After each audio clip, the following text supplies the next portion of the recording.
brought back at a later date for reintroduction. And those are all the changes that staff has for recommendations.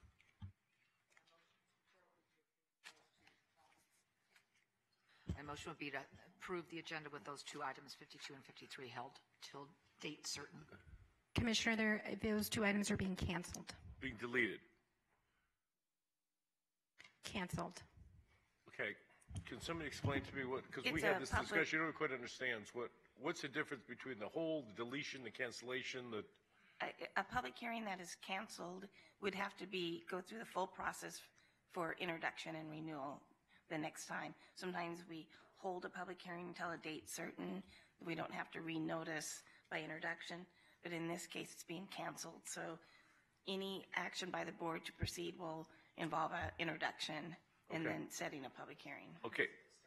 So is the intent, because Commissioner Weekly's not here, to bring this back? Because I've gotten some calls last night on this. Do we know? It's my understanding the intent was to cancel the items, and we would start the process all over again should there be requests for changes related to those. But right now, there's nothing Correct. being requested. Got it. Okay. Correct. Do we have a motion to approve the agenda with the exception of items 52 and 53 being canceled? Commissioner Giuncoliani makes that motion. Any discussion? Please cast your votes.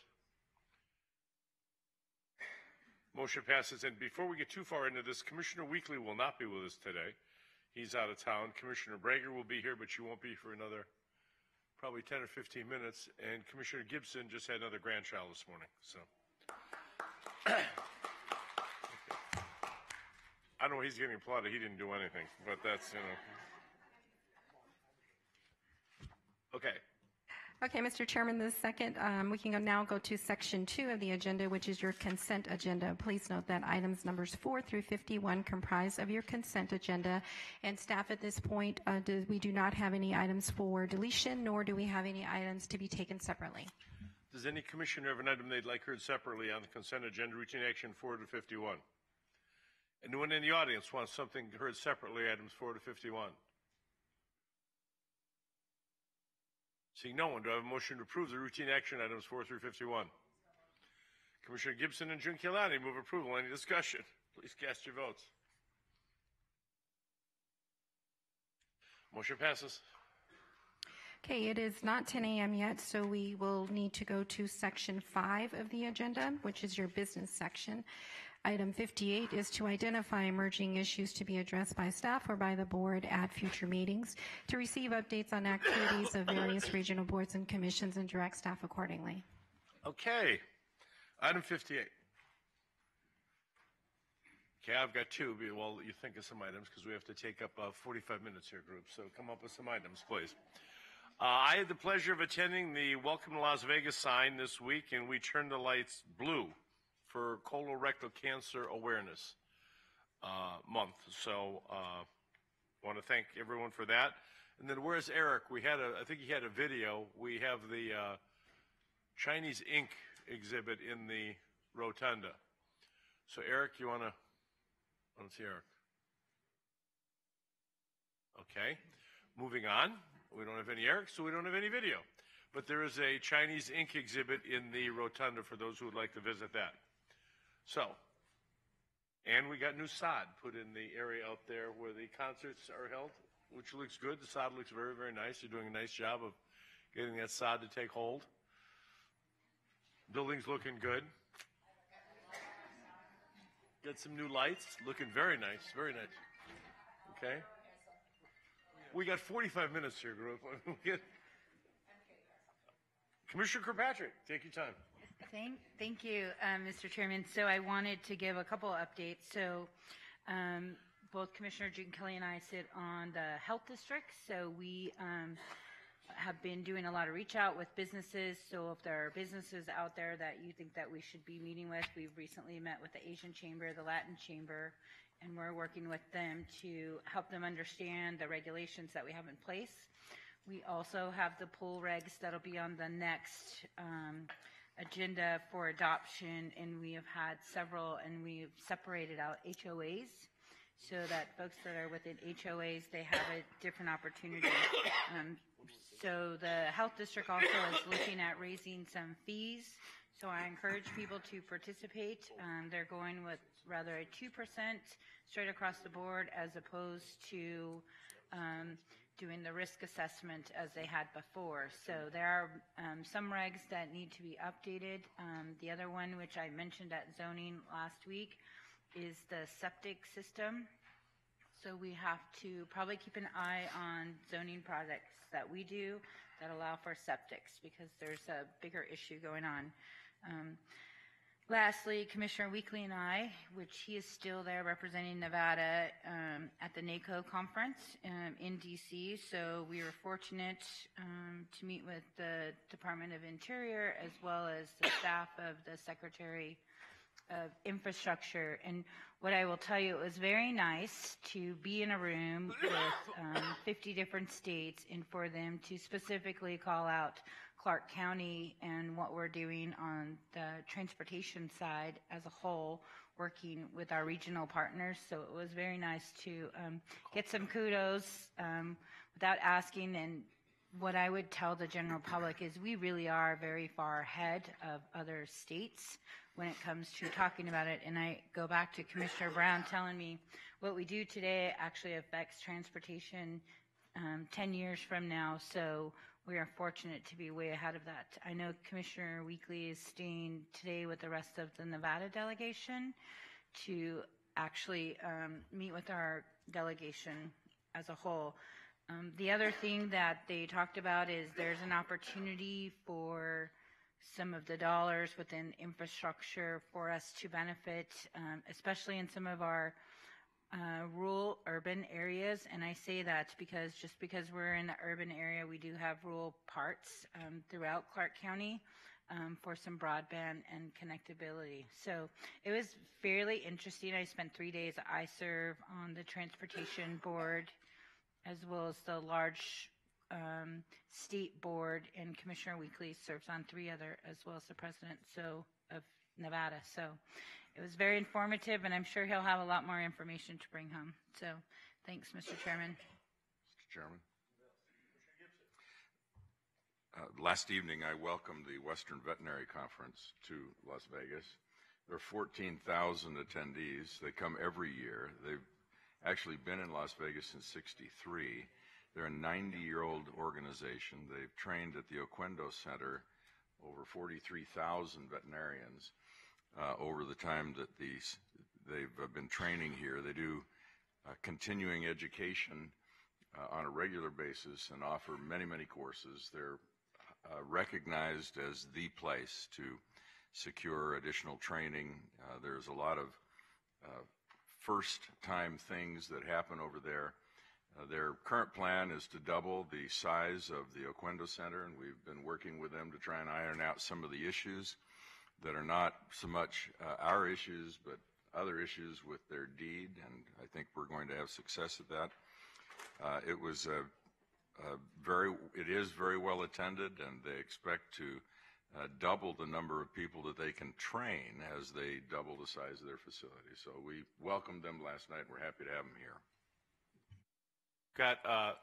They've got the video from the Chinese Ink Festival, so we'll ask staff to run that. And then Commissioner Brager wants to talk about the baseball groundbreaking at downtown Summerlin and Mountains Edge Park. So, thank you. I'm glad you know me that well, because that's correct.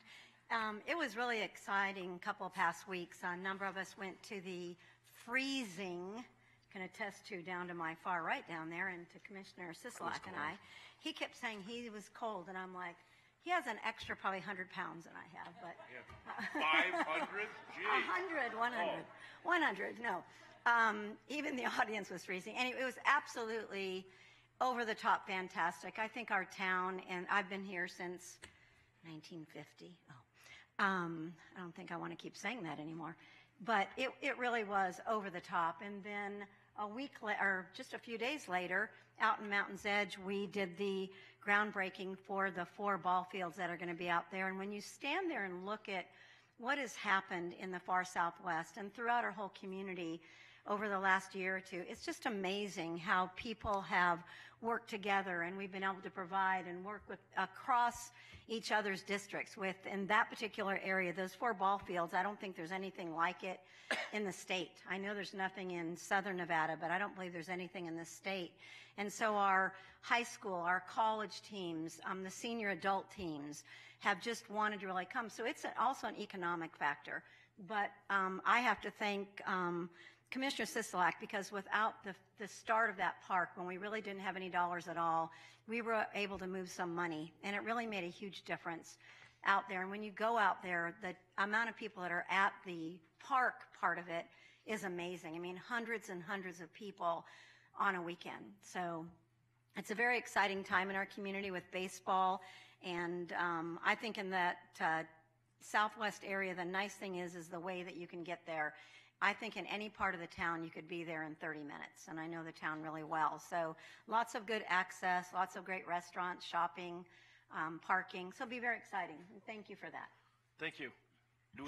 Commissioner Giuliani. Just for filling space, I just want to announce that both in Northeast Area Command and my South Central Command, we have 2 women captains for the first time for Metro. So Kelly McMahill is, I just met with her yesterday, and excited to take over on that part of it. Also, I believe the sheriff has agreed for a new substation up at the next to the fire station up on Hollywood. So that'll be hopefully 2 to 3 years, I think, down the road. But that'll be much needed because the southeast area kicks up that Westlands area, and it's such a huge spot. So that'll be helpful. As we look forward, if I might, Yolanda, to the bonding for the parks that we are finally going to look at in June. I was asked recently to take a look at least in my district, I don't have any green space on the Boulder Highway, Fremont, Charleston area. And that's the old site of the old, I just went blank, Showboat. And it's up for sale. And I'm wondering if we could at least take a look at that property to see if, I don't know what they're asking. I think they maintain their H1 on it, but that shouldn't overinflate the cost, to see if maybe there might be a potential for a park in that area. Boulder Highway, Fremont, and Charleston. Charleston. It's the old Showboat site that's right across from the Lowe's, actually. So that's just another thing. And then I think all of us are working on completing some of our regional parks with the bond piece, so try to get some things shovel ready in the long run as well. In addition to that, I do want to bring back, when they finish the remodel of the Winchester Center, to have us discuss the possibility of renaming that then fully as Thalia Dondero Cultural Center, for us to have a discussion item on that down the road. Thank you. Commissioner Brown's got one. Thank you, Mr. Chairman. I would like to introduce our special guest today, Jacqueline Manning. Jacqueline, could you stand and wave? Maybe the camera will give you a little pan there. She is in her second semester pursuing her master's in public administration. She was kind enough to interview me last semester, and in spite of that interview, she still aced the class. And I was worried because her teacher is none other than Professor Lawrence Weekly. So she obviously aced that class. And she is in May going to enter the police academy, hopefully become part of the Metro team. So we're excited to have her here and taking a look at what we do from a public policy standpoint. She'll probably be upstairs, and I'll bring her by to say hello to everybody. Good morning, Jacqueline, and welcome.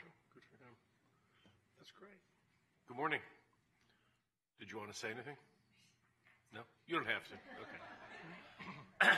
Commissioner Weekly is in here, so you wouldn't get any extra credit if you did say anything, so I'd give it up. Okay, moving on. Item 59 is to receive a report regarding non-binding fact-finding proceedings conducted in accordance with the Nevada Revised Statute 288.200 to address matters raised by the International Union of Elevator Constructors, Local 18, and provide for other matters properly related thereto. I think Mr. Perkowski, I'm sorry, I thought you said he was doing it. No, Mr. Chairman. I apologize. Good morning, Rosemary Vasiliadis, Director of Aviation. I'd like to introduce the item and Director, thank you. I apologize. Thank you. Got a little ahead of myself there. So this is an informational item on the well, in compliance with NRS 288.200, that directs us to give the findings of non-binding fact-finding that the process has gone to in a public setting. So that's why there's a business item on this. So we are in contract negotiations with IUEC, the International Union of Elevator Constructors, and they have exercised their administrative process to go to non-binding fact-finding on wages, acting pay, and scheduling. The hearing was held on October 1st and 2nd of 17, and the findings were issued on January 29th, and we have 45 days to do it in public, so that's why this is here. So to comply with NRS, if I may, let me read the findings into the record. Recommendations pursuant. Number 1, union proposal, all current employees will also receive an added new contract wage increase of 2% effective July 1, 2016, an additional increase of 2% effective July 1, 2017, plus an additional increase of 2% in July of 2018 in lieu of establishment of a merit raise program under the current collective bargaining agreement is not recommended. Number 2, union proposal with respect to Article 5, Paragraph 1, so that an employee working in an acting position would not have to work more than 3 consecutive shifts to receive acting pay is recommended. Number 3, union proposal that a senior technician is to be scheduled and working during all scheduled hours of work in the ATS shop, and if none is so scheduled and not working, the most senior automated Tech 2 shall be designated as senior and receive action pay for the shift, including the shift differential of the higher classification is not recommended. So this negotiation has been going on for quite a while, as you can see by the dates. And right now, what is on the table is a 2% increase for each of the years, which is consistent with all the other bargaining groups. The union has on the table 2% plus an additional 2% for those 3 years. So that's where we're at today. Negotiations are ongoing. Of course, we all want to settle, we just quickly had a conversation this morning, so we're still at the table trying to get this resolved and settled.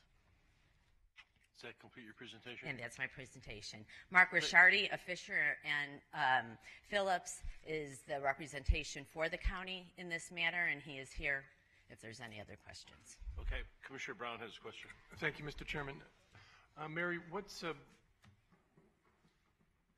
framework here? This is by statute a report. Right. Do we have the opportunity to discuss aspects of the negotiations or provide direction? What's the outcome? It's mostly a report. The statute's an odd statute. It directs the board not to get into the details, and it's not an action item today. Anyone else? We've got a public comment. Mr. Urban. Thank you, Mr. Slaughter. Two questions. We might call you back, Commissioner Director. If you go, I'm sorry, Mike, go to one of the 2 microphones. Oh, I apologize. Sure. I wanted to be able to show section 288. Yeah, if you just put it on the dot, it'll show. All right. There's an error in the statement that was just made. Section 288-200 specifically says that within 45 days the matter must be set for public hearing. That didn't happen. Just bringing that to your attention. You don't have it on the public hearing agenda today. Secondly, I'm here representing the 24 to 26 men who work maintaining the transportation system, the trains at the airport, who haven't had a raise since 2013. And the reason I'm here is for one reason only. That is, we agreed to non-binding fact-finding because the county wouldn't go to binding fact-finding, so we had to go through that process first. We don't have any issues with the proposal that the fact finder... No, before you take that down, it says public meeting, not public hearing. It needs to be set for a public hearing. That's what the statute provides. The statute doesn't say public hearing. The one that he's highlighted says public meeting in accordance with 241. That's what this is.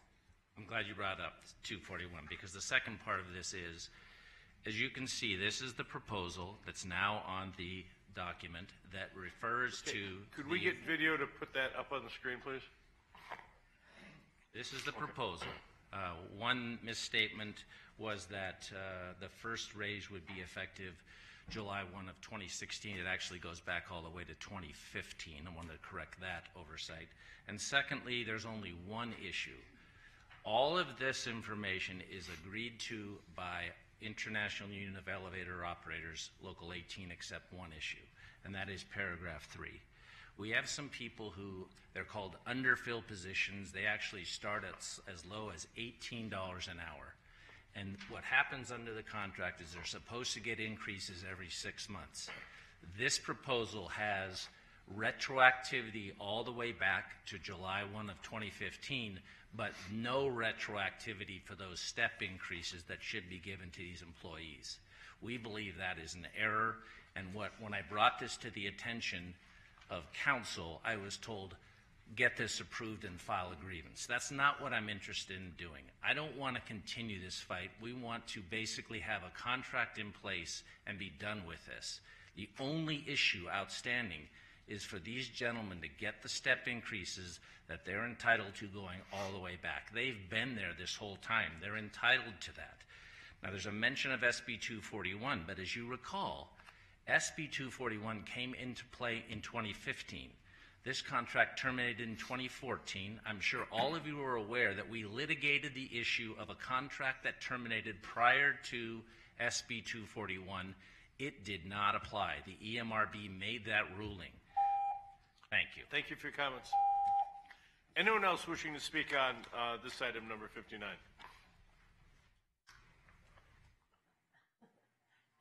Anyone else? Seeing no one. Thank you, Director Vasiliadis. We appreciate it. Okay, Commissioners, item 60 is to receive a report and discuss outstanding and completed special improvement districts and the development and implementation of procedures to close SIDs and distribute funds and direct staff accordingly.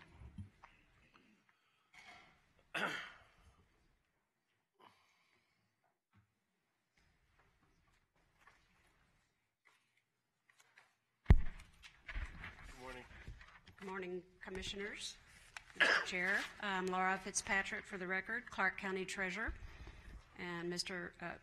Chair, I understand that you had requested this item, and we've provided some information and happy to answer questions. I did, yeah. My questions are, we've got 1, 2, 3, 4, 5, 6, 7, 8, 9, 10, of which 9 of them are at least 6, 8 months expired. I mean, some of them go back 8 years. On even the smaller ones, the 31,000, 18,000, 28,000, it's been 8 years, and it says everything, reconciliation and line should be completed. Well, how long does it take to complete those? Good question. Certainly understand, looking at those years. Some of them are older. There are 35 others that we have completed.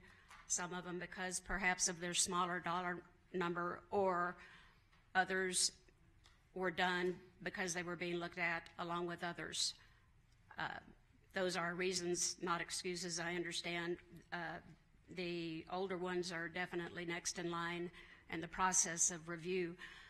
It's not just the Treasurer's Office that does the final accounting valuation verification. We work with the Comptroller's Office, Public Works, many instances, Bond Counsel, our Deputy DA. Questions come up along the way. Those are researched. So we try to do due diligence, similar to the due diligence that's done before bonds are issued. There's continuing due diligence and verification before the surplus refunding we believe is ready to bring before the board to make those funds available. And I can understand, and I respect the fact you need to do due diligence and follow through, but 8 years is, I can't just, I can't with a clear conscience say that it takes 8 years to do the due diligence. I understand. And so what is a reasonable time frame to do the due diligence? Couple months? Who we got here? I'm looking at Drew Solomon, who's Drew, on you wanna come on down, who's please? on my staff. He knows perhaps some more of the details of what might be some of the issues that I may not be aware of, but I do believe that these older ones are in the works. For the record, Drew Solomon, County Treasurer's Office. Generally, an acceptable time frame would be in the neighborhood of 1 to 2 years after either the final assessments are received or the bonds are paid off. Again, there are other factors that contribute to those reviews with the outside parties. So some may be longer, some may be shorter. Well, when it would take so long, the problem I've got with these in the beginning is the person who's getting a refund isn't necessarily the person who paid the SID. And the longer it takes, the more likely it is that could happen. That's correct. That the refund goes back to the property owner of record as we take it to the board for approval. I got that. It's got to go to the property owner of record. But the longer it takes, the more possibility or likelihood that the property could be sold, and you've got a new owner, and then you've got to track down people, and the older ones, I got to imagine, get more complicated. No, Correct. They do. They do. We have to track the parcel lineage in the case that there was an early payoff. We have to track the parcel lineage so that we can get the current parcels. There were meetings many years ago on the very issue of who to refund with internal audit, comptroller's office, bond counsel, DA's office, and there was an assumption that the value of the improvement goes into the sale price in the event that say a home within an improvement district is sold. So that's why the ultimate decision was to the surplus refund would go to the current owner of record. Okay, are these all held in the surplus and deficiency fund? I'm sorry, could you repeat the question? Are all of these monies held in the surplus and deficiency fund? No, these monies are held in the debt service fund until such time that they're final accounted for, and a portion of these funds go to the surplus deficiency fund. Okay, walk me through this again. We have a surplus and deficiency fund. Correct. How much money is in there? A little over $5 million. $5 million. Who paid the $5 million that's in the surplus and deficiency fund? The property owners. Okay, I feel like I'm doing a deposition here. The property owners of the SIDs, or is this just a catch-all fund, or what is it? For the record, Commissioner Jessica Colvin, if I can add some additional information. As an SID is closed out, as Ms. Fitzpatrick has explained, and then a surplus refund is issued, and I'll ask them to correct this statement if I'm misspeaking, but they provide notice to the property owners of record that they're eligible for a refund, and then they submit a claim for a refund. At the end of that period, any amounts that have not been claimed for a refund are then deposited into the surplus and deficiency fund. So currently the 10 SIDs that you're looking at, those are sitting in dedicated debt service funds specifically for each SID, and they're restricted. They cannot be used for any other purpose until we do this closeout, and then it would become available, any excess funds would become available. Okay, got that. So whatever money is not claimed out of these refunds when we get to them will go into the surplus and deficiency fund, right? Yes, we still need to do the final closeout and make sure all the expenses, county expenses have been paid, but yes, you're correct. Okay, then who controls the surplus and deficiency fund? It's mandated by statute. It can only be used for specific purposes. Like what? Primarily for repayment of debt service of SIDs that have gone into default, where the assessments weren't enough to pay the debt service. There are some other provisions that fund can be used for. I don't know them off the top of my head, but that is the primary use of those funds that's allowable. So if we underestimate the amount necessary for an SID, and there's a shortfall, you can go into the surplus and deficiency fund and take that money and service the SID? Not for the project. I'm going to ask if we have bond counsel or a DA that could assist me, but my understanding is the funds cannot be used for project costs. It could only be used to repay debt service on an SID that's been defaulted. And for example, there are a couple of SIDs we have that have the GO pledge, and we have also pledged that surplus and deficiency as an additional reserve in the event those SIDs are in default, the debt service is in default. Hi, Commissioner. Dave Lucas from Sherman and Howard. Okay, I'm sorry. Who are you with? I'm one of the county's bond counsel with Sherman and Howard. Okay, we'll pull it back from, there you go. Yeah. Okay, so you're with Sherman and Howard? Correct. Okay. So the description of the surplus and deficiency fund is correct. What happens is once these special improvement districts are completed, there's notices sent to the property owners. They're given an opportunity to claim their pro rata share of the overpayments. To the extent they do not claim it after that notice procedure, the excess money is then deposited into the surplus and deficiency fund. At that point, it can be used for other county-initiated special improvement districts to pay debt service in the event, for example, the assessments are not sufficient to pay debt service in that circumstance. Give me an example, please. So the assessments are collected in an annual assessment cycle. Sure. And if, let's say, 5 to 10 property owners do not pay in that cycle, and hypothetically you need $100,000 to pay debt service in that year, you might only come up with 90,000 collections in that annual cycle. The county can first go to, if there's a reserve fund that's funded with bond proceeds, you could look there first. If not, a lot of these county-initiated SIDs do not have reserve funds. Then the county can take money out of the surplus and deficiency fund to, in my example, pay the $10,000 shortfall. And there's a lot of money in the surplus and deficiency fund right now, but ultimately, if that were depleted, then the county would ultimately have to levy a tax or use the money out of its general fund. So the surplus and deficiency fund serves as an interim stop between the access to the general fund and using that money to pay debt service on the SID. Okay, how much effort do we make to find the person who paid under the original SID, like these SIDs that we've been holding for 8 years? None. The statute doesn't require that. What the statute says under Chapter 271 is that the property owner of record at the time the SID refund is processed is the person who is entitled to receive the refund. So it's certainly possible that somebody that paid property assessments during the early part of this cycle and then moved would not be entitled to a refund. Okay, and I appreciate it. With due respect, I didn't ask what the statute said. I said, what effort do we put forward? And I'm gathering we put forward none? No, don't. Do we put forward any effort to find the people, or do we not? Well, yes, sir. Part of the parcel lineage is that if an individual assessment had been paid off earlier,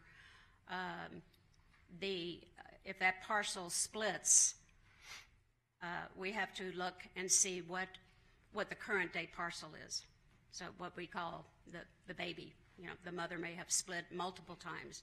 So we have to see what the current parcel is so that we can determine, once we know that, we can look at the assessor's records to know the current owner of record from what's in the assessor's office records. But what I'm asking, Laura, is do they apply or do we go looking for them? For the claimant, for the refund? Yeah. The current owner of record, which we get from the assessor's office, that's who we mail notices to, and we also put the notice in the paper. And so they submit those claims, we review those, we'll look over them with our deputy DA just to see if there are any questions, and then we get the refunds out the door. And if they don't respond to the card, then that's it? That's where it stops? That's correct. There's a 60-day window in which they can respond, and if they don't send in their notice or claim for a refund, then the money moves into the surplus and deficiency fund. I think, though, Drew, if we get something with a forwarding address, will we send something back out? Yeah. Sure. Yeah. So when the claims are mailed out, if something comes back unreturned, we do make that effort to find that person who is identified as the potential eligible claimant. Okay, what effort do we make?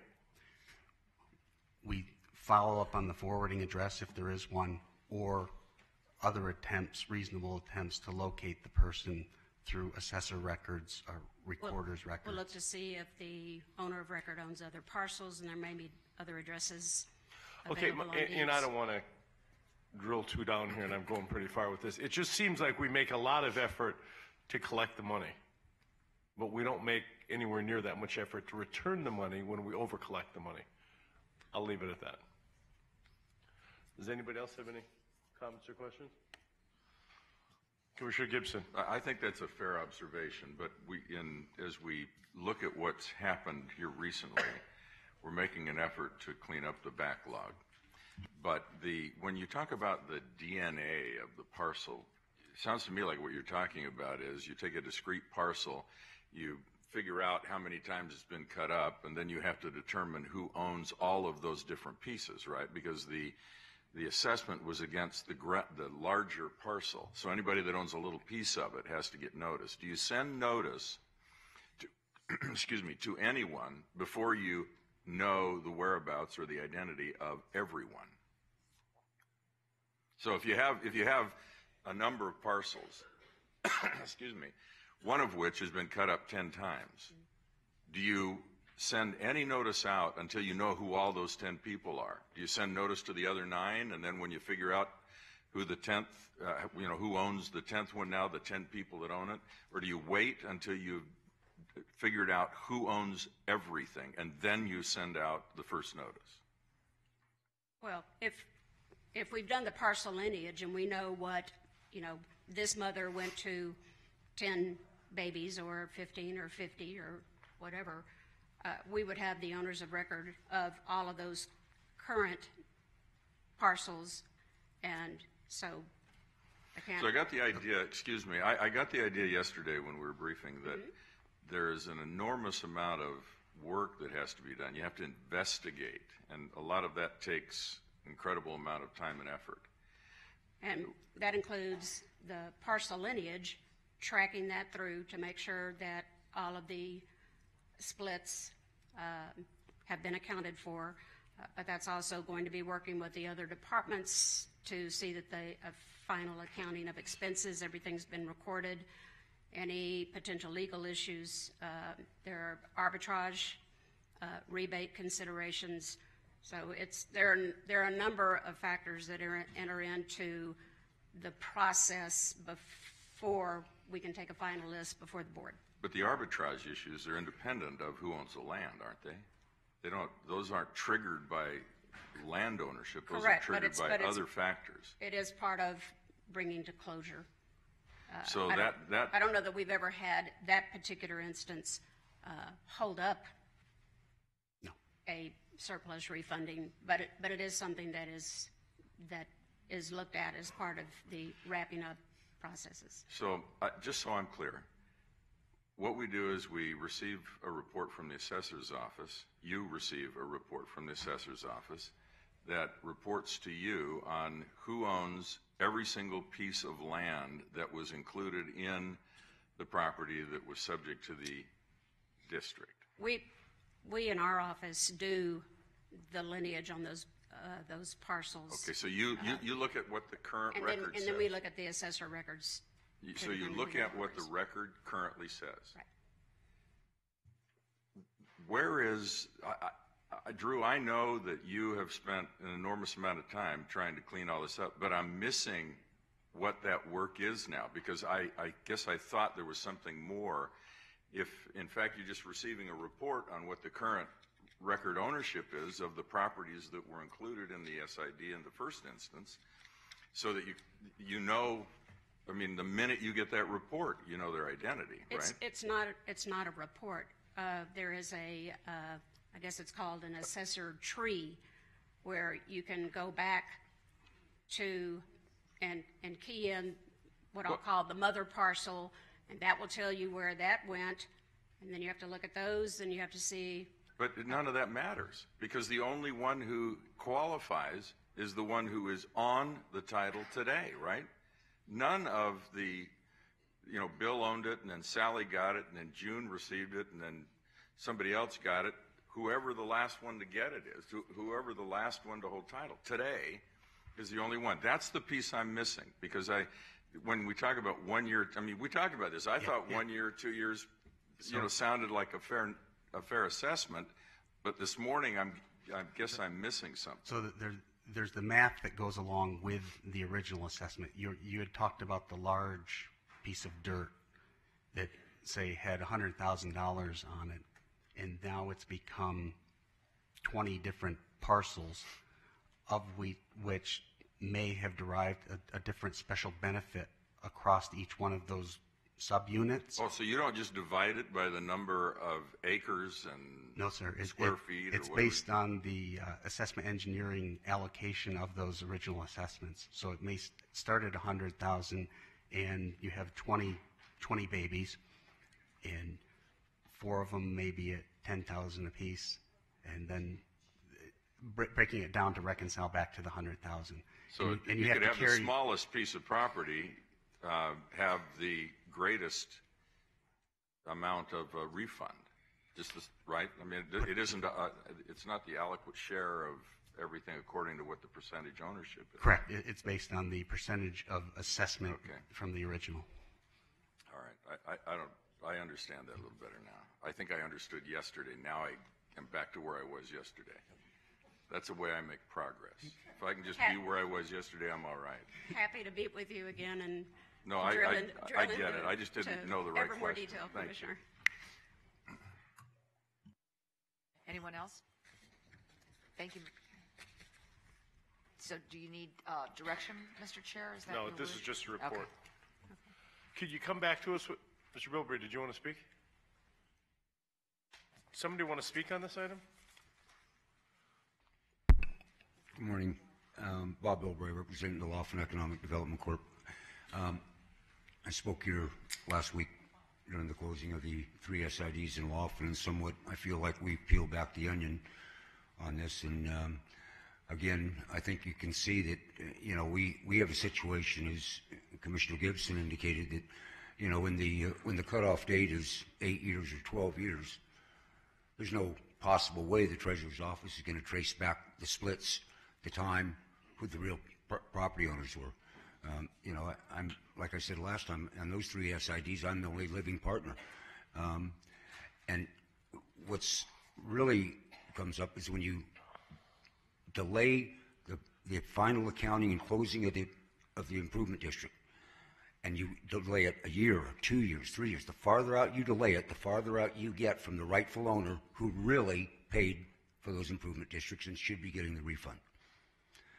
Now, in our example, for an example, it was 12 years, and the cutoff date was January 17th of 2018. There's 1,500 people in Laughlin think they got a windfall, fell out of heaven. They don't know who the original was. The other problem is when you set those dates, you have all kinds of other crippling problems. One being, Bilbrey Ranch has 30 or 40 escrows pending between open before January 17th, but will close after January 17th. Those property owners are going, well, I couldn't get into my house by January 17th because D.R. Horton couldn't build it and finish it, and therefore do I get the refund or does he get the refund? And was it really priced in the value of the land through those 12 years? I don't think anybody in this room really thinks that a seller contemplated this refund when they put a sales price over 12 years ago on their property. So the point I'm trying to make again, NRS 271, no matter what, we do at the county level, it needs some housekeeping. And it needs some housekeeping in the next legislative session, and I would look forward to assisting the Treasurer's Office and the Commission. Thank you very much. Thank you, Mr. Bilbrey. Mr. Chairman. Okay, Commissioner Gibson. I think, Bob, on the one point you made, I think that, at least the way I understood it, it's not that the purchase price or the sale price reflected the refund. Rather, the sale price reflected the value of the improvement to the value of the property. You see what I'm saying? So it's not like, it's what I just said. That's all. Yep. I'll talk myself into a hole again, and I'll be back where I am today. Okay, and moving right along. There you go. Thank you, Commissioner. Any other questions? No, thanks, Bob. Thank you. Okay. Okay, Mr. Chairman, it is not quite 10 a.m. yet, and so if we could, we do have, actually, items 61 and 62 need to be heard after the public Right. hearing items, and we can actually go to item 63, which is the closed door session. We do have NRS 244, excuse me, 241 and 288, if you'd like to go into closed door Thank you. before. Do I have a motion to go into 241, 288? Commissioner Giunchigliani and Brown move to go into 241, 288. Any discussion on that motion? Seeing none, please cast your votes.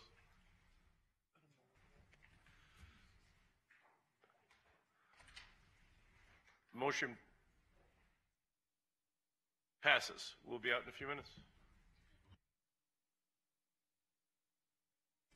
Mr. Chairman, is there a possibility?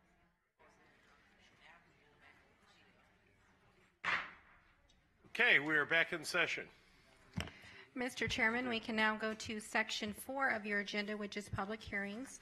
Please note that items 52 and 53 have been canceled and will be reintroduced at a later date.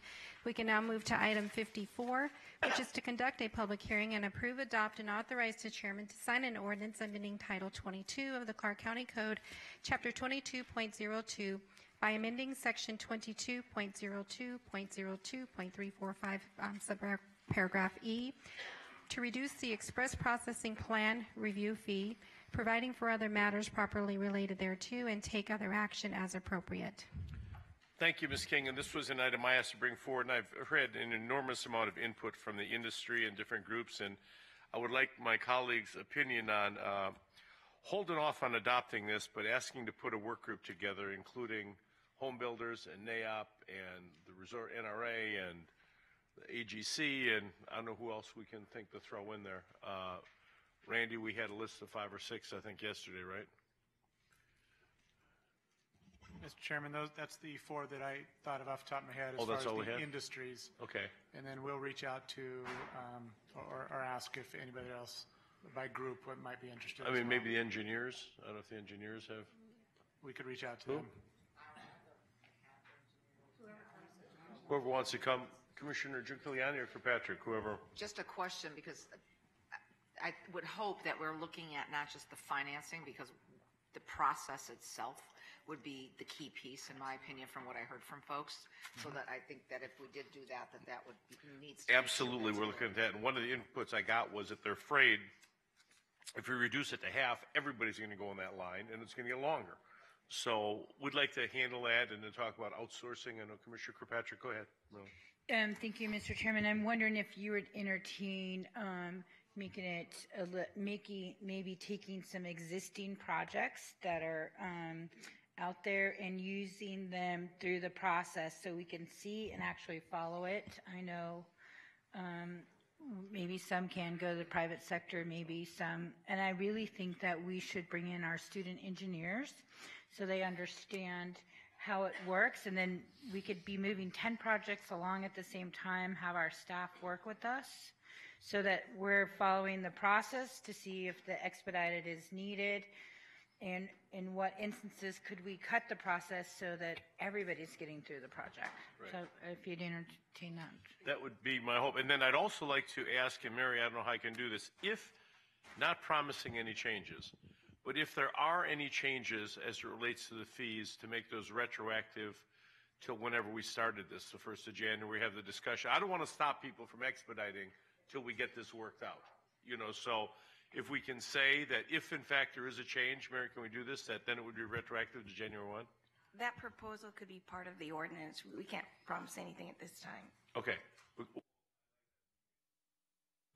To be made part of the ordinance as a work group. Randy goes through that, okay? And yeah, we've got private partnership, private developments, and also the public-private ones like the convention center that I would want to make sure that maybe they should be treated the same, maybe they shouldn't, but that I'd like that addressed as well. Commissioner Giuliani. Thank you. And then as we follow up on that discussion, I think Commissioner Kirkpatrick's right. Maybe we could take a couple, maybe a simple public works project versus a more complicated, because it's not everything on a project is expedited. Sometimes it may just be this one component, and we don't always know what drives that. So as we're studying that, is it because we didn't have enough engineers? Is it because we didn't have enough staff in place. I mean, we need to know other factors that contribute to point. the potential of the process part of it. Great. Okay. Commissioner Brown. And also for the record, that if the group comes back and recommends that the fees increase, that will likewise make those retroactive. Sure. Just in We'll case. go with that, Larry, yeah. Just in case. We'll go with that. But I did want to comment on the pilot program, because one of the challenges that I've experienced is what we as commissioners perceive the process to be is different from what staff sometimes perceives or understands the process to be, which is different from the private sector. If we have everybody in the same room, they'd probably offer a different opinion on what's right and what's wrong. So I would strongly encourage that. And just for the record, because I've had a couple phone calls on it, the expedited processes as they exist today in our various departments, they are still open for business. There's no commissioner letter needed for approval or lottery system or anything. It's just the normal expedited process. Okay, great. And the other thing, thank you, Commissioner. I'd like to, Randy, I want this, let's make this quick, 30 days or something. Get them to meet 2-3 times, whatever it takes to get it resolved and get something implemented, because we've got jobs that we need to get out and put people to work. So, Commissioner Brager. Are we also looking at, when the industry is saying it's taking a long time, the times that they've not done something, like their architect or their engineer, so it's really on their side at that point in time? Do we have that documentation? Because sometimes it is not just us.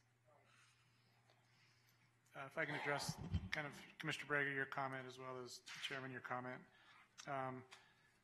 Complicated projects, there's faults on all sides when things do slow down, as well as, some projects can go through very, very quick when things are addressed and very thorough and there's good communication. But Mr. Chairman, back to your comment about a quick 30-day. I'll get the group put together. I'll get it identified and put together quickly. I'll keep you informed as to that. But there's a component that I understood from Commissioner Brown and Commissioner Kirkpatrick about a pilot program and tracking. No, I don't think they're asking for a future one. They're asking for a project that's underway now, right? How that's going to work. You don't want us to delay while we work through a whole project. No, at least what I was thinking is there are a lot of projects out there that we hear honestly that they're not getting out. So if we took 5 from CIP that currently aren't being worked on, and then we took 5 from the development side, and we kind of shepherd them through the process. The State Public Works Board does something similar where they just kind of shepherd it so that you could see what the process is. I think that our staff could point out, and it helps us get 10 extra projects out that we currently don't have or not in design, and I think that it would be good for our staff to participate to do that, and I think that we could then make adjustments going along. And I'll just give you an example. The Bob Price Park, I've been to every single design meeting. I've been to every single meeting where things are getting done, and sometimes it's a matter of getting that decision right then and there so that people can navigate to the next component. And I know that Commissioner Brown and I have looked at some things where, why couldn't you run some of it concurrently to help expedite it? So that's what I was thinking and that's one project for every commissioner plus some. Maybe some county CIPs that they need. Commissioner Giuliani. Thank you. It's a factor that we should be taking a look at. So maybe part of that is also an outcome could be how we can get more shovel-ready type procedures in play anyway. So that might be something. And then I might suggest not to exceed 5 so that at least they can get it off the ground and do it well. And then I think we should take a look at our own public works projects or our own CIPs to see how they should maneuver through our own process. Because that's taxpayer dollars that we're delaying in some cases that maybe that we could speed up and they don't have to go to the expedited line, but there's a way to be able to move the project faster. So that might be another factor that we might want to take a look at there. Okay, Randy? But I don't know if you can do all that in 30 days.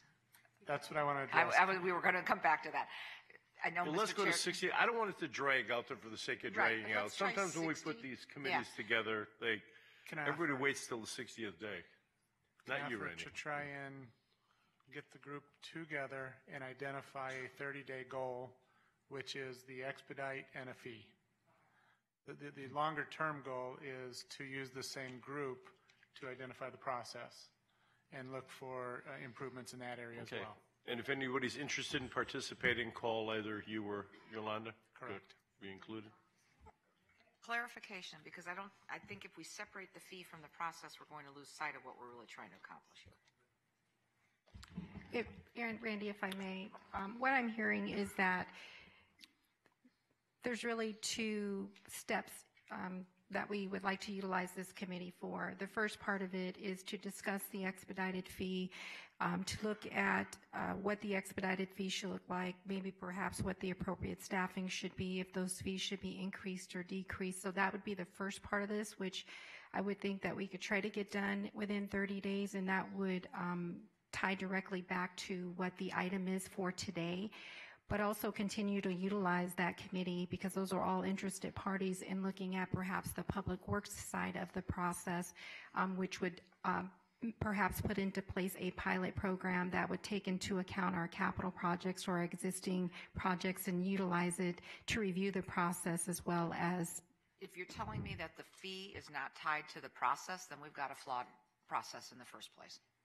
So personally, I think they're interwoven in addition to what the commissioner is asking for as far as the pilot of looking at that. But to me, the expedited was part of the process and the fee went along with that. And if you separate the two, we'll not be accomplishing what I think we're hoping to accomplish. Commissioner Brown.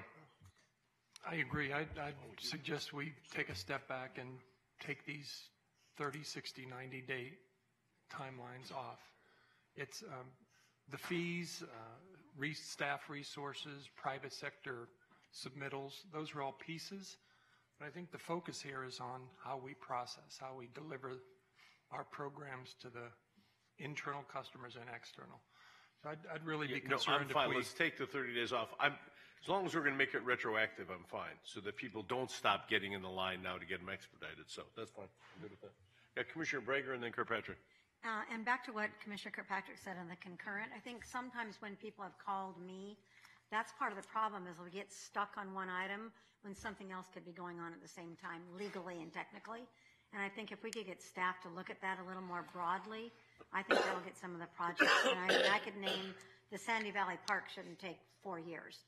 I mean, it's amazing to me. It might not even get done this year, which just literally shocks me with what we're doing within our own division. So there are some, I think, problems that could be corrected with this. Not just the fees, but as long as we're on this, looking at some of those scenarios. Commissioner Kirkpatrick and then Gibson.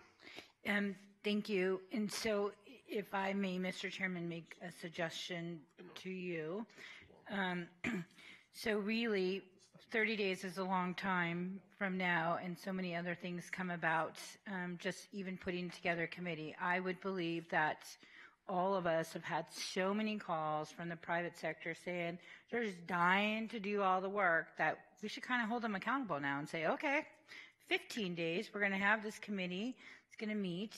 Staff already knows what projects are within the CIP. Developers already know what projects that they're going to bring forward. By 30 days, you could pick those pilot projects. And what I would say to the commission is you probably don't want to tell anybody what projects they are because, you know, Project A, Project B, I mean, there was a reason we call them Project Tiger, Project Lion, because then people will tend to put their best foot forward when they don't necessarily do that all the time. But I think within 30 days, you could at least, and I don't want to make it hard for staff because I know they're already working yeoman's term, but I think they too want to see, they want people to put up or shut up, right, at this point, because they're always getting the blame at the county.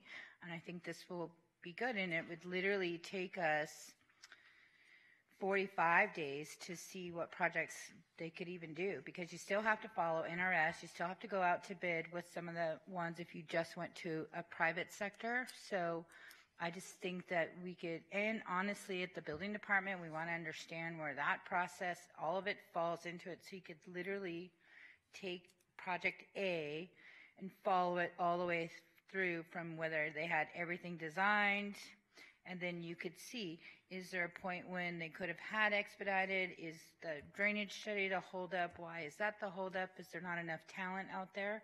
So you could be moving things, but I think this board would need at least the buy-in to be able to allow them to do things concurrently if it made sense, just so we could see what works and what doesn't work. And I will tell you that there are going to be some things that don't work the way we think they should work from the private sector and vice versa. So I think it's a good exercise for everybody. But I just think the sooner you get it started is the sooner you have to hold folks accountable on all sides. Commissioner Gibson. Mr. Chairman, I'd suggest what we do is we keep this on a 30-day for a report so that we know what kind of progress we're making. And 30 days from now, you'll have a better idea of how much we can accomplish in a 30-day period.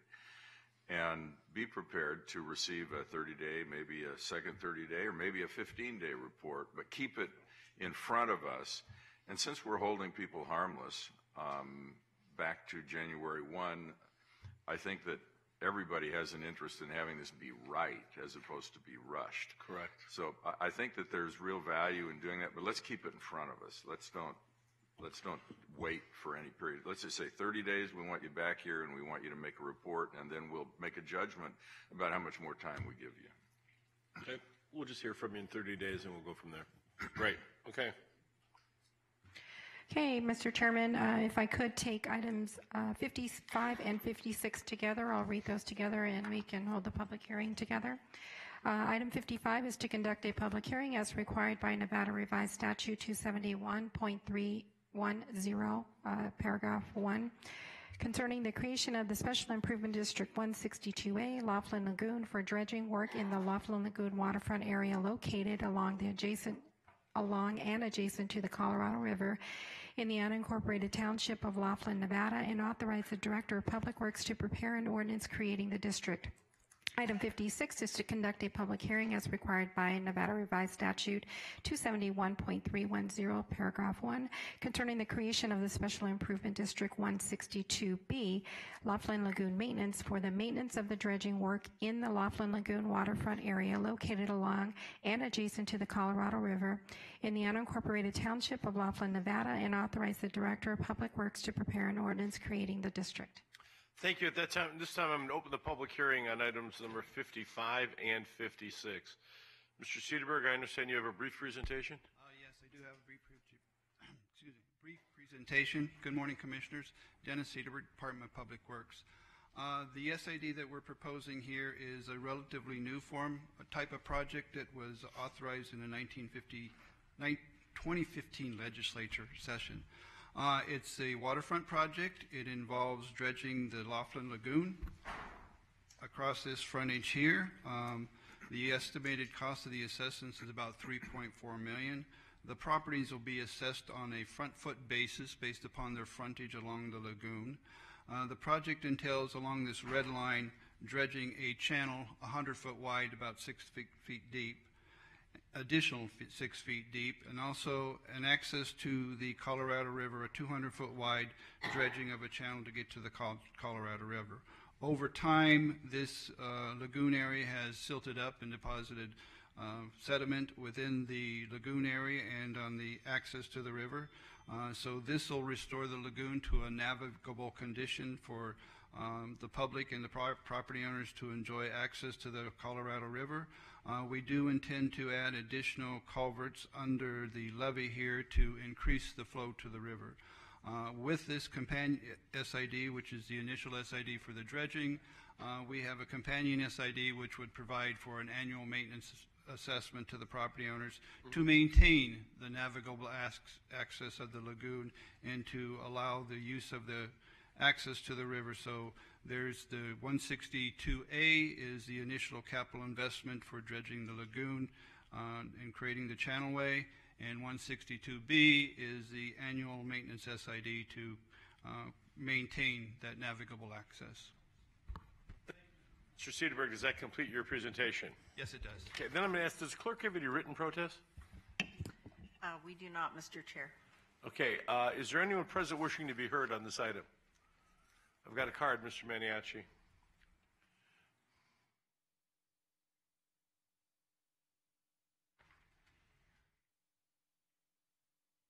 Morning. Good morning, Commissioners, and especially Commissioner Sisolak. I'm Jim Maniaci.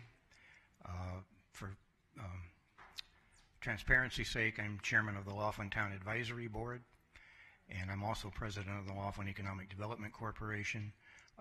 Both have strongly supported this from the beginning, and we do appreciate your support on this. Thank you. Thank you very much for your comments.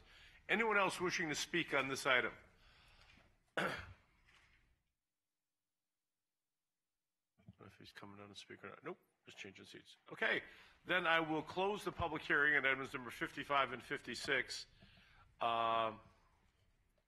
Is it the desire of the Board of County Commissioners to proceed with the Special Improvement District? This following motion should be heard. Someone needs to move that the county engineer be authorized to prepare an ordinance creating the district. Mr. Chair, I would make the motion that the county engineer be authorized to prepare an ordinance and move forward with creating the district. Okay, we have a motion from Commissioner For both Giuliani. items. Is there any discussion on that motion? Seeing none, please cast your votes.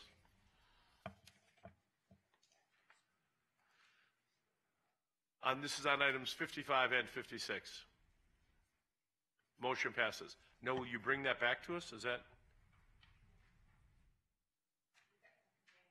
Yeah, okay. But will this come back to us, or is that what we're going to have now?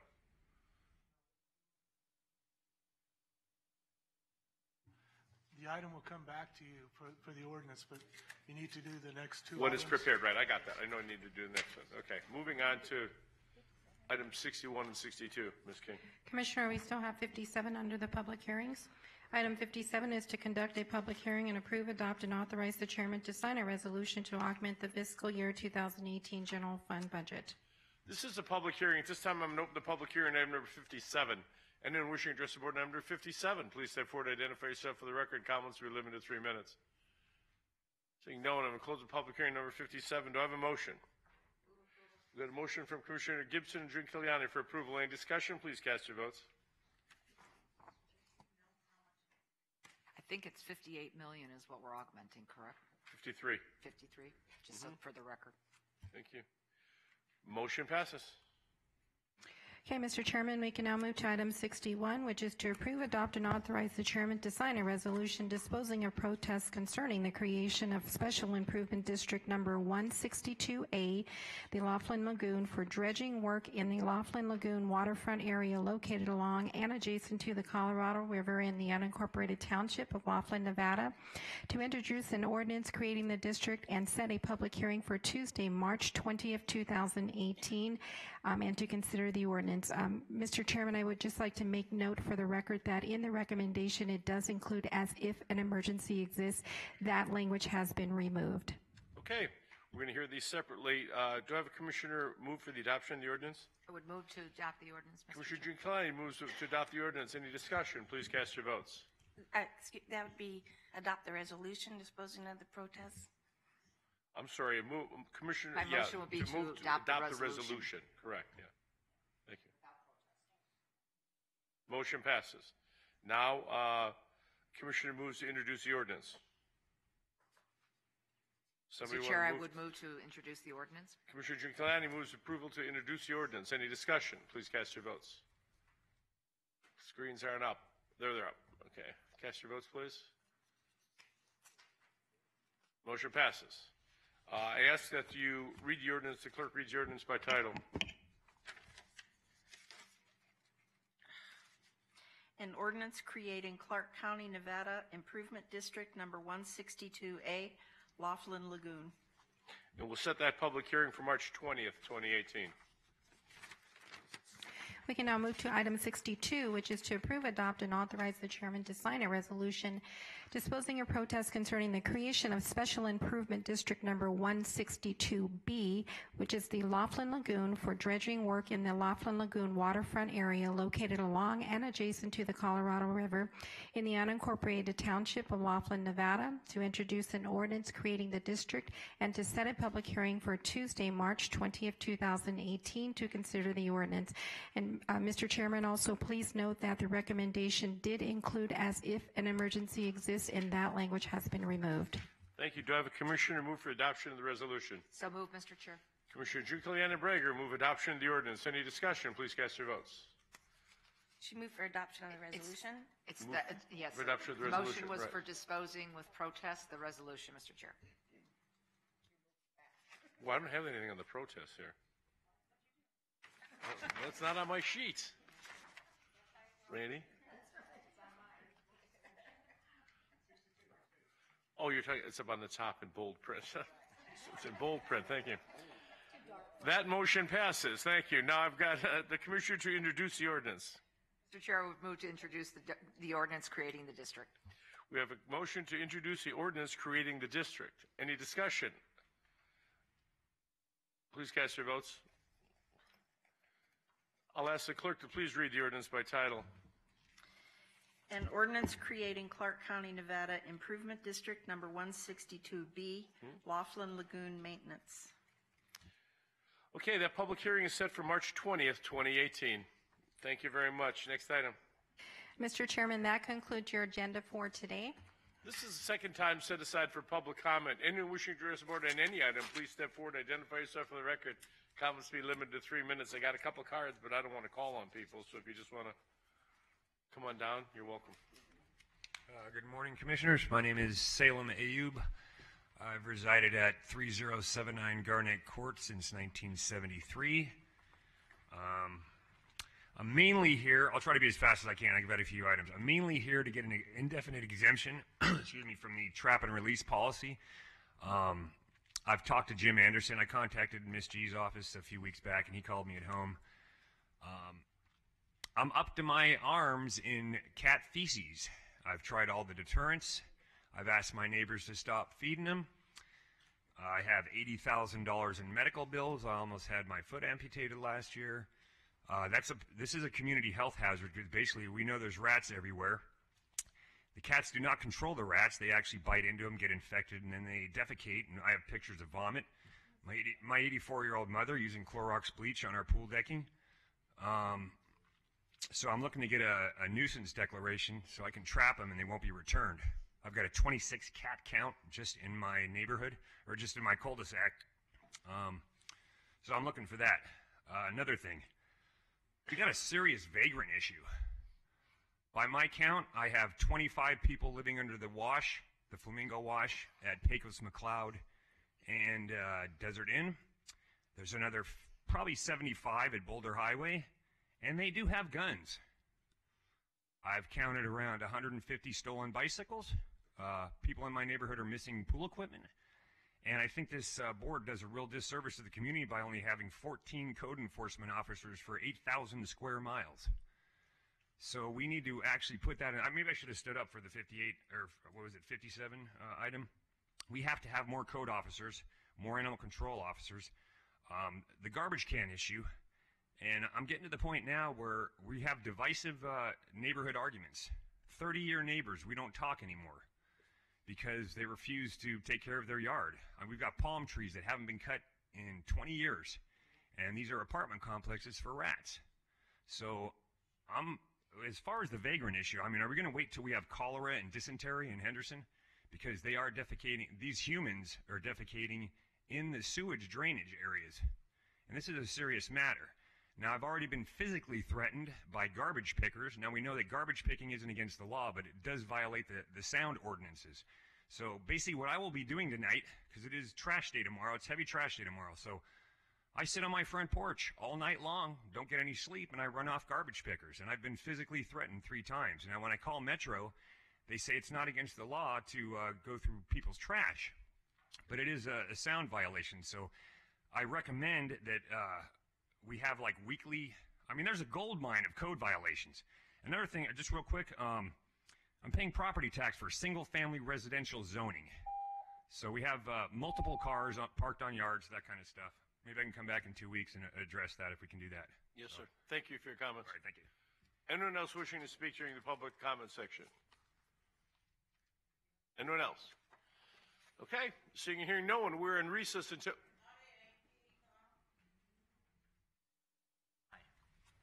Hi. My name is Mark Durham. The first thing I want to do is thank you all for your service. I happened to read the newspaper yesterday that there was something was going on here about the homeless community, so I'm here to specifically make comments about the social services grants and so forth. I'm a 58-year-old man who raised 3 children by himself. I don't drink, smoke, use drugs, or even gamble, and I've become an official member of the homeless community here in Las Vegas, Nevada, about a month ago now. I'm not a guy who's going to get happy pushing a stolen grocery cart around Las Vegas. I will solve my problem, and this isn't much of a hill for a climber. But my experience is the last 30 days with the homeless community in this area is, of course, that many of the homeless people have drug and or alcohol problems or mental health issues, and I have great compassion for these kind of people. But by my count, you are spending $2,787,272 on items 12 through 22. Some of those items go for other services, apparently, other than the homeless community. And I'm here to tell you that my experience, and it didn't take me very long to figure it out, is that you're throwing a lot of money away. I am originally from the state of Illinois, where our governors make our license plates. So what I want to tell you is this. When a person becomes homeless in this position, and I'm a 58-year-old perfectly healthy and employable person who wants to be all of that and will be shortly. But you'll notice I carried a suitcase here almost 2 miles to come and address you people. And when a person gets in this position, we are so busy putting out the next fire. Who could possibly get a job carrying a suitcase around at 5:30 in the morning? And I've been ringing the Salvation Army bell for 25 years. They're good people. So what I want to say is this. I read on the internet that Finland does something right. Many of the homeless people have drug and alcohol and mental health issues. I'm a published author. I'm a founder of Sold Out Ministries, and I'm here to lend my experience, strength, and hope to this conversation. What Finland does is they put these people in a home first. It can be an inexpensive house, and then they allow them to work on their drug and or alcohol problems or get better at their life skills. I'm a guy who's perfectly capable of working. It's hard to work on working when half of my clothes are at my former roommate's house and my suitcase. I'm carrying a suitcase from the Salvation Army or Catholic Services every morning at 5:30, or I'm trying to get back into one of those places so I can have a good night's sleep. So what I want to tell you is you're throwing a lot of money away because you're doing this all backwards. And I have great admiration and love for all of these social services that probably have their hearts in living in the solution. But you're doing this all backwards. If you put people in a home first and then give them, there has to be a lot of criteria, then you give them an opportunity to solve their life's problems, your money will be better spent. Thank you for your comments. Anyone else? Good morning, Commissioners. My name is Venetia Kelly. I'm born and raised in Las Vegas. I have an issue, and I'm a little bit disappointed with the Recorder's Office and the Attorney General's Office due to I have a neighbor who has a lien on her home that is fraudulent. It took me 4 days to figure it out. Those documents are now with the Federal Reserve. After sending it to the Attorney General's office in Nevada, I didn't get any response, not even an email to say we are in receipt of your request. I sent it to Colorado. They sent back a response saying contact an attorney. And there is a $174,000 lien on this lady's house that she's been dealing with since 2006. And an active person taking her money in Colorado for a lien that he does not own. The name on her assignment of transfer is John Reinhold II, who is out of Bloomingfield, Colorado. And he has been indicted for $3.4 million on a Ponzi scheme, and he's indicted for 16 years. If I send this type of information to the Attorney General's office, I would usually expect a response, seeing as though this person has already been indicted. The Recorder's Office that I have a problem with, I think Nevada should be closed. And can I ask, how can I get these types of items on the agenda? If I can ask that question. A citizen can't put an item on the agenda, but if you want help on how with the Attorney General's office, Mary, can you have somebody give her some? This young lady down in front will be able to give you answers some questions. Okay, to further just explain her situation, the fact of the matter is there should not be signatures available for me or anyone to be able to use their home computer and get on and find someone's signature or on documents on their home. This is why we have so much fraudulent activity going on where people are getting into people's homes and taking over their homes and nobody knows what to do about that. Nevada is basically giving them criminals of leeway to do these types of activities and put fraudulent liens on people's homes. We're giving them the avenue to do that. So I would just request that you all look into this issue with the recorder's office, that we close marriage certificate information, personal information and signatures. Any other state